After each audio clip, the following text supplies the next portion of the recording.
In today's video, I'm going to teach you how to delete a group in Splitwise. If you've finished a trip, wrapped up a shared apartment, or simply don't need a specific group anymore, cleaning it up from your Splitwise account can help keep everything organized.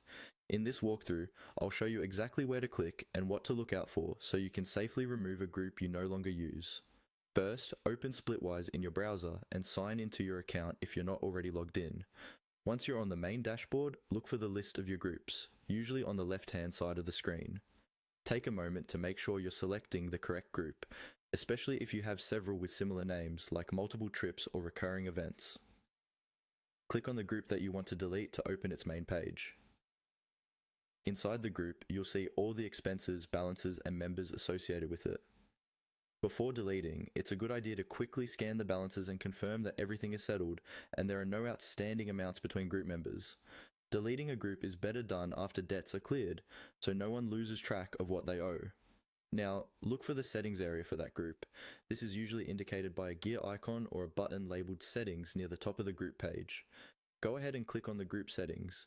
This will open a menu or a new section where you can adjust details like the group name, members, and other preferences. Within the settings view, find and click on Edit Group Settings. This takes you one level deeper into the configuration for that specific group. Here you can change things like the group name, default currency, and other options, but we're interested in the option to remove the group entirely. Scroll down until you see the option labeled Delete Group. It's typically placed toward the bottom of the page and may be highlighted or styled differently to indicate that it's a permanent action. When you click Delete Group, Splitwise will usually show a confirmation message asking if you're sure. Read that message carefully, as deleting a group may remove its expense history from your active view. If you're certain you no longer need this group, confirm the deletion. Once you confirm, the group will be removed from your list, leaving your Splitwise account cleaner and easier to navigate.